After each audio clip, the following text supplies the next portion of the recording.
Hi guys, today's Are You Okay Today? And I'm hoping that you're having a great Are You Okay Today? And look, if somebody's come along and asked you if you are okay, hopefully what you've done is you've given them a high five. And the reason why you want to be giving them a high five is because they've actually asked the question. How many times do we actually go out and ask that question, are you okay? I love the initiative. The only thing is what we need to do is to keep in mind that it would be great if we were to check in with people on a regular basis. What I'm actually going to do today is actually share a couple of points on how to, one, ask the question, things that will help when it comes to asking that question, but also to remind people that it is okay not to be okay. So I'm Brad Everton from On Track Parenting, and I'm actually going to share a couple of tips and strategies with you around this big day. And it's a annual day where we ask that question, are you okay?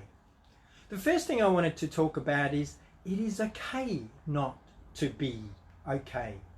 And in many respects, we have to remind ourselves that we are human beings. And as a human being, every day is not going to be a great day. But it is okay not to be okay. So there are going to be those days that we're not feeling as good as we'd like to be.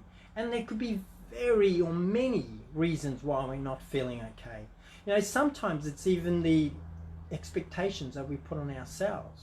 We're not happy with the outcomes or the results that we're getting in our lives. But what we need to keep in mind around that, in terms of life will throw the obstacles and hurdles at us from time to time. And it's not if, it's when. And those are often the times when we don't feel okay. So as parents, we want to remind our children that there will be those days where we don't feel okay, and that is part and parcel of life. Another key thing we want to keep in mind when it comes to asking that question, are you okay? Is, and this is a very big point, is as the asker, we also need to do is to make sure that we're listening. And it is so important that when we do ask that question, that we listen carefully for the answer. In many respects, what people are looking for is to be heard and to be validated. As a human being, when others can hear us, when others can validate us, in some ways that allows us to connect with people. And it's not just listening for today, it's listening for every day. And there's many ways we can listen, guys. We don't just listen with our ears. We can listen with our eyes. We can listen with our heart. There's many ways that we can listen. So for me, that is the key. It's not just asking the question, it's listening. I'm also going to share with you a couple of ideas on what we can say when people do provide us an answer to that question. And what we want to do is, firstly, we want to be able to thank them for sharing. When somebody does share with us how they're feeling, what that means is they actually have faith, they have trust in us. So an important point around this is to thank them. Thank them for sharing with you how they're feeling. Also let them know that if they're just wanting somebody to listen to them, that you will be there for them. How good could that be? Just to know that you've got a fellow human being that will not only ask the question, but they'll be there to genuinely listen to you, to be there for you. What we can also ask them is, what would you like me to do? What would you like me to do, if you're not okay?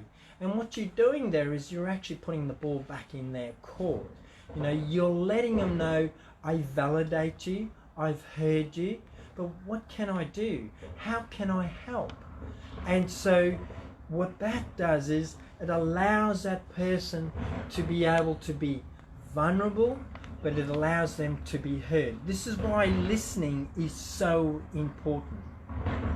Now, if you don't know what to do if somebody says, I'm not okay, well, then ask them if it's okay if you can help them to find somebody who can help them. That's a key point, because we don't have to have the answers. We don't have to have all of the answers. So if somebody says, I'm not okay, it's okay for us not to have the answers. It is okay for us to say, I'm not sure, but I still want to be there for you. How can I help you? Is it okay if I can help you find somebody who can help you? Another key point you want to keep in mind too is to ask them, is it okay if I can check in with you? And just by them knowing that you're willing to do that for them, you're willing to be there for them, to check in with them, will make them feel valued, will make them feel cared for. So there's a couple of things you can say if somebody were to say to you, well, I'm not okay. But always thank them for sharing. Now, these are a couple of things that you can do to help somebody. If they were to reply and say that, no, look, I'm not okay. Ask them if you can stay in contact. Encourage them to stay in contact with you. What you will find is just by staying in contact, what that allows us then is to have those open conversations. And the more we can have those open conversations, it allows people to open up. And when people open up, they don't feel isolated. They don't feel lonely in many respects. And as human beings, we are social beings.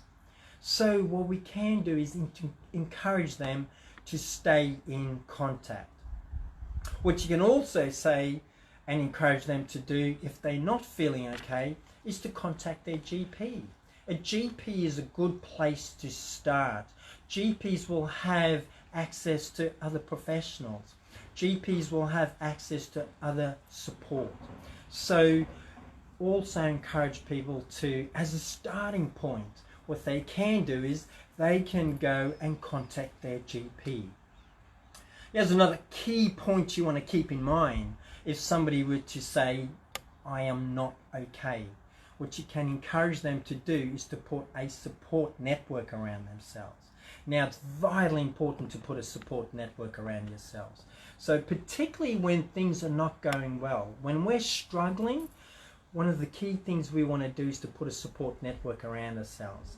And it could be one or two support networks. It can be one, it can be a personal support network.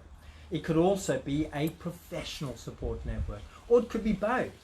Now, a personal support network should include people who are there for us, there to help us to move forward.